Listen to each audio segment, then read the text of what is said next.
జై శ్రీరామ్, శ్రీమాత్రే నమః. జై జనసేన, జై పవన్ కళ్యాణ్, జై వారాహి. వందే మాత్రం వీక్షకులకందరికీ నమస్సుమాంజలి. ఈ నెల 27, 28, 29 తేదీల్లో తెలుగుదేశం పార్టీ నిర్వహించే మహానాడుకి సన్నాహకంగా అన్ని నియోజకవర్గాల్లో సన్నాహక మినీ మహానాడు సమావేశాలు జరుగుతున్నాయి.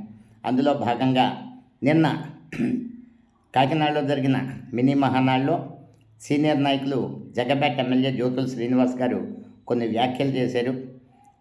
మా జిల్లా అధ్యక్షులు, కాకినాడ జిల్లా అధ్యక్షులు జనసేన పార్టీ తుమ్మల బాబు గారి మీద.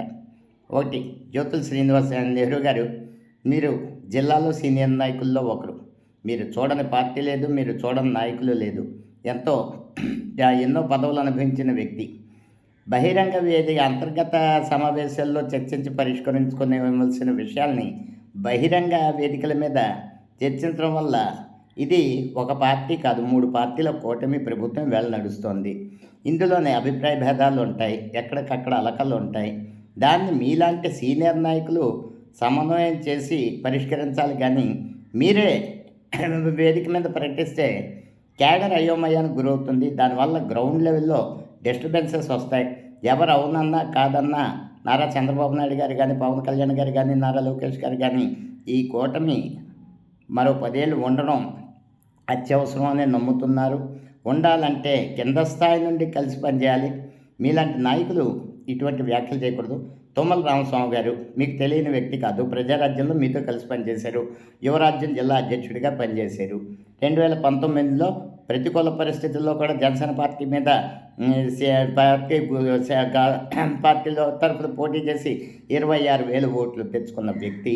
2024లో పార్టీ సీట్ ఇవ్వకుండా ఆగమంటే ఆగారు. పార్టీ లైన్లో నడిచారు. ఇదే మిగిలిన మీ వాళ్ళైతే త్యాగం చేసాం, దానం చేసాం, ధర్మం చేసాం ఇలాంటి మాట్లాడతారు. మేము అలాంటి వాళ్ళం. ఆయన ఇప్పుడు కూటమి ప్రభుత్వం అధికారంలోకి వచ్చాక ఆయన చేసిన పని గుర్తించి ఎన్డీఏ కూటమి నాయకులు 3, పవన్ కళ్యాణ్ గారు, చంద్రబాబు నాయుడు గారు, నారా లోకేష్ గారు కలిసి కూడా చైర్మన్ ఇచ్చారు. ఆ తర్వాత డీసీసీబీ చైర్మన్ అవకాశం వచ్చింది, అది ఇచ్చారు. ఈ కూడా చైర్మన్ ఇంకోళ్ళకి ఇస్తారు. ఇందులో పెద్ద తీసిపారేయాల్సిందే ఉంది. ఇప్పుడు అంత హేళనగా మీరు మాట్లాడాల్సిన అవసరం లేదు. మీలాంటి నాయకులు సంయమనం చేసి మన కూటమిని ఇంకా బలోపేతం చేసే విధంగా చేస్తే మంచిది అని కోరుకుంటున్నా.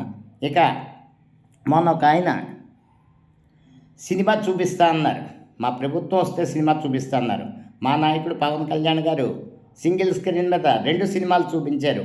నిన్న శ్రీకాకుళం జిల్లాలో ఒక గ్రామ ప్రజల సమస్యని పరిష్కరించడానికి ఆయన రావాలంటే వాళ్ళతో మాట్లాడడానికి ఖర్చుతో కూడుకున్నది, బందోబస్తు, ఈ జనం మీద పడిపోవడం, వ్యవహారం సరిగ్గా తెమలని ఒక సినిమా హాల్లో ఈ పంచాయతీకి సంబంధించిన అందరినీ పిలిచి అక్కడ వీడియో కాలింగ్ ద్వారా వాళ్ళతో మాట్లాడి వాళ్ళ సమస్యలు తెలుసుకొని అక్కడికక్కడే ఆ మొత్తం పనులకు సంబంధించి 15 కోట్ల నిధులు విడుదల చేశారు.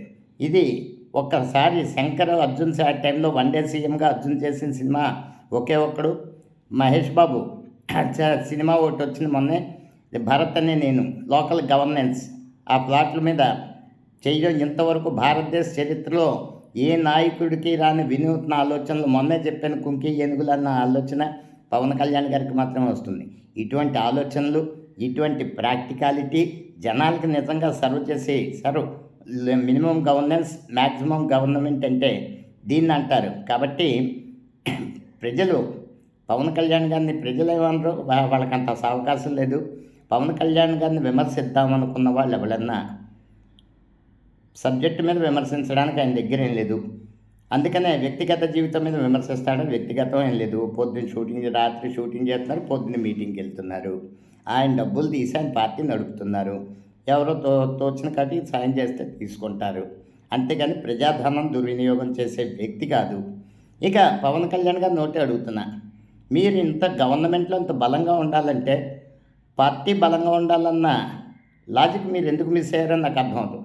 పార్టీ సంస్థాగత నిర్మాణం ఎక్కడికక్కడ బలమైన ఇన్ఛార్జీలు నియమించడంలో మీకు వచ్చిన ఎందుకని మీరు తటపడేస్తారు? పార్టీ బలంగానే ఉంటే కదా ప్రభుత్వంలో మీ వాయిస్ బలంగా ఉంటుంది. ప్రతిసారి 20 సీట్లతోటి డిప్యూటీ సీఎం అవ్వలేరు కదా. కాబట్టి పార్టీలకి ఇన్ఛార్జీలు లేని చోట ఒక మీ పేరు నిలబెట్టకపోయినా పర్లేదు, చెడగొట్టి వ్యక్తులు కాకుండా కాస్త బలమైన అంగబలం అర్ధబలం ఉండి నియోజకవర్గంలో కాస్త మంచి పేరున్న సాధారణ వ్యక్తినైనా మంచి పేరున్న వ్యక్తిని మీరు నియోజకవర్గాల్లో ఇన్ఛార్జీలుగా పెడితే బాగుంటుంది. ఓ వార్డు మెంబర్ గెలవలేని వ్యక్తులు ఈ నియోజకవర్గం పాయింట్ ఆఫ్ కాంటాక్ట్గా లేకపోతే మండల అధ్యక్షులుగా ఉంటే పార్టీ ఎలా ఎదుగుతుంది? మీరు ఎలా కోరుకుంటారో మిమ్మల్ని పరిపాలించేవాడు మీకన్నా గొప్పవాడు ఉండాలని మేము కూడా జనసేన పార్టీలో ఎన్ని ఇబ్బందులు ఎదురైనా మా పై నాయకత్వం మాకన్నా గొప్పవాళ్ళు అయ్యి ఉండాలని కోరుకుంటాం. అందులో అదే నేరం కాదు. కాబట్టి ప్రభుత్వం మీద ఎంత దృష్టి పెడుతున్నారో పార్టీ నిర్మాణం మీద కూడా అంతే దృష్టి పెట్టి పార్టీని పటిష్టపరచాలి. ఇంకా మొన్న మద్యం కుంభకోణం గురించి చాలా డేటాతో వచ్చి మాజీ ముఖ్యమంత్రి గారు చాలా వివరాలు ఇచ్చారు. ఆదాయం తగ్గింది మా ప్రభుత్వం టైంలోని. ఆదాయం తగ్గితే ప్రోత్సహించాలా వద్దా, మమ్మల్ని అప్రిషియేట్ చేయాలా వద్దా అన్నారు. మీ ప్రభుత్వ హయాంలో ఇప్పుడు 99 రూపీస్ లెక్కర్ మీద మీరు ఏం విమర్శించారో క్వాలిటీ లేనిది చాలా తక్కువని, అంతకన్నా ఘోరమైన మద్యాన్ని 220 రూపాయల పైన అమ్మారు. ఇంకా ఎంతో సరే, మీ టైంలో ఈవెన్ ఒక ఆర్డినరీ టీ స్టాల్లో కూడా ఫోన్పే ఉంది, ఆన్లైన్ పేమెంట్, డిజిటల్ పేమెంట్స్ ఉన్నాయి, యూపీఐ పేమెంట్స్ ఉన్నాయి. మరి ఎందుకని పేమెంట్స్ ఓన్లీ క్యాష్ ద్వారా తీసుకున్న భారతదేశంలో మొత్తం వ్యాపారాల్లో మీరు నిర్వహించిన ప్రభుత్వం తరఫున నిర్వహించిన మద్యం వ్యాపారం ఒకటే, మిగిలిన ఏ వ్యాపారాల్లో ఉన్నా సరే క్యాష్ పేమెంట్, ఆన్లైన్ పేమెంట్స్ అలో చేస్తారు. మరి ఈ డబ్బు అంతా ఎక్కడ పోయింది? ఎంత డబ్బు మీకు మద్యం వల్ల వచ్చింది? మద్యం వల్ల వచ్చింది తక్కువ వాస్తవం. ప్రజలు షాపుల్లో కన్నా బయట గోవా నుండి ఇతర రాష్ట్రాల నుండి వచ్చిన స్మగుల్డ్ మద్యం విపరీతంగా కొన్నారు, విపరీతం వ్యాపారం జరిగింది. అందులో చాలామంది లబ్ధి పొందారు. పోలీస్ స్టేషన్లో అందులో కూడా 100 జరిగితే ఒక 10% కేసులు ఉన్నాయి. మీ 2014-19 మధ్యలో ఇతర రాష్ట్రాల మద్యం అక్రమ సరఫరా చేసింది, అదొకటి. ఇంకా ఎన్నో విషయాలు మద్యం విషయంలో ప్రభుత్వం మద్యం వ్యాపారం చేయడం ఏంటి?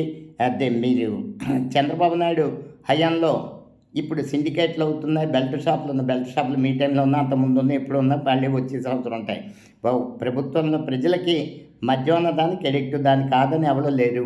ఒక ఎన్టీఆర్ టైంలోని మద్య నిషేధం చేస్తే పొరుగు రాష్ట్రాల నుండి వచ్చి పడింది, ఇక్కడ సారా డంప్ అయిపోయింది ఈరోజు మద్యం. ఇంకా కొన్ని బ్రాండ్లు నన్ను చూపించారు. ఆ బ్రాండ్లు నిజంగా అమ్ముతున్నారా లేదో నాకు అంత విషయ పరిజ్ఞానం లేదు. మీ టైంలో మాత్రం ఇప్పుడైతే మాత్రం జనాలు తాగే బ్రాండ్లు అందుబాటులో ఉన్నాయి. ఈ 5 బ్రాండ్లు ఉన్నాయో లేదో, లేకపోతే అవే తాగాలని కంపల్సరీ పెట్టలేదు. మీ టైంలో మాత్రం ఆ బ్రాండ్ల పేర్లు ఎవరికీ తెలియదు. రేట్లు బట్టి అడిగేవారు, 221 320 ఇలా అడిగేవారు. ఆ బ్రాండ్లే మీరు అమ్మారు. జనాలు వాడి బ్రాండ్లు మీరు అమ్మలేదు. ఇప్పుడు జనాలు రెగ్యులర్గా ఏది అవసరమో, పూర్వం ఏమున్నా మీ తండ్రి గారి హయాంలో ఉన్న బ్రాండ్లే అమ్ముతున్నారు. ఈ కొత్త బ్రాండ్లో వచ్చి ఉంటే నచ్చితే తీసుకుంటారు, లేకపోతే లేదా. అదే నేరం కాదు, అదే తాగమని ఫోర్స్ గవర్నమెంట్ చేయలేదు. నెక్స్ట్ ఇప్పుడున్న ఎక్సైజ్ పాలసీ ఏదైతే, మద్యం పాలసీ ఏదైతే ఉందో, ఖచ్చితంగా 2009-14 మధ్యలో మీ తండ్రి గారి హయాంలో ఉన్న పాలసీ, అదే కొత్తగా వచ్చింది కాదు. ఆ పాలసీని కంటిన్యూ చేసి లాటరీ తీయడం అవి అప్పుడు తప్పులు జరిగితే ఇప్పుడు జరిగినట్టే, ఇప్పుడు తప్పులు జరిగాయంటే అప్పుడు తప్పులు జరిగినట్టే. కాబట్టి మీరు ఏదైనా దర్యాప్తు జరుగుతుంది. మీరు ఒక్క సంతకం నేను చేశాను అంటున్నారు. మరి చంద్రబాబు నాయుడు స్కిల్ డెవలప్మెంట్ కేసులో చంద్రబాబు నాయుడు గారు ఆ మౌఖిక ఆదేశాలే ఉంటాయి. ఆ డబ్బులు రిలీజ్ చేసిన ఐఏఎస్ అధికారులు ఇద్దరు, ఒకరు మీ ప్రభుత్వ సలహాదారుగా ఉన్నారు, ఇంకొక ఆయన ఆ టైంకి ఏదో మొత్తం మీ గవర్నమెంట్లో ఉన్నారు. డబ్బులు రిలీజ్ చేసిన అధికారులను పెట్టకుండా స్కిల్ డెవలప్మెంట్ కేసులో చంద్రబాబు నాయుడు గారి పేరు ఎఫ్ఐఆర్లో చేర్చి అరెస్ట్ చేసి జైల్లో పెట్టారు. కాబట్టి ఇప్పుడు ఏం జరిగినా ఈ మద్యం స్కామ్ అన్నది గత 5 ఏళ్లలో మీరు లేదంటే అవ్వచ్చు కాక, ఈ డబ్బు ఎక్కడికి పోయింది, ఎలా పోయింది, మొత్తం ఆధారాలు సేకరిస్తున్నారు. ఒక సిస్టమేటిక్గా ఈ ప్రభుత్వం అంటే దర్యాప్తు చేసి ఆధారాలు దొరికాక అరెస్ట్ చేస్తారు. గత ప్రభుత్వంలో మీరేం చేసేవారంటే ముందు అరెస్ట్ చేసి ఆధారాలు వెతికేవారు. ఈ కూటమి పాలన అంత భిన్నంగా ఉంటుంది. ఆధారాలు దొరికి అన్నీ రెడీ అయ్యాక అరెస్ట్ చేయడం తథ్యం. కాబట్టి ఇక మీదటైనా సరే మీరు మీడియా ముందుకు మొదటిసారి వచ్చినందుకు ధన్యవాదాలు. నిత్యం ప్రజల్లో అంటే ఏముంది, ప్రజలు తలుచుకొని మళ్ళీ అధికారం వస్తుంది, పెద్ద తప్పేం పెద్ద గొప్ప విషయం కాదు. కాబట్టి వాస్తవాలు తెలుసుకుని మాట్లాడాలి ఎవరైనా సరే. ఇది దేశంలో కానీ రాష్ట్రంలో కానీ మనకి ఏం చెప్తే అదే జరిగిపోతుందంటే కాదు. మనం చుట్టూ ఒక సరైన సలహాదారులు ఉంటే మన ఆలోచనలు భిన్నంగా ఉంటాయి. కాబట్టి ఈ మద్యం స్కామ్లో కానీ లేకపోతే ఇతరత్ర విషయాలు కానీ ఎన్డీఏ కూటమి ప్రభుత్వం తీసుకుని ప్రతి చర్య కూడా కరెక్ట్గానే సిస్టమేటిక్గానే ఉంటుంది. కానీ కక్ష సాధింపు చర్య అంటే సంవత్సరం ఆగక్కర్లేదు, ఎవరు బయట తిరగరు. గత ప్రభుత్వంలో చూసాం అలాంటివి, అర్ధరాత్రి అరెస్టులు అవి. ఈ ప్రభుత్వంలో అలాంటివి ఉండవు, ఒక పద్ధతిగా జరుగుతుందని తెలియజేసుకుంటూ వందే మాతరం, జై హింద్.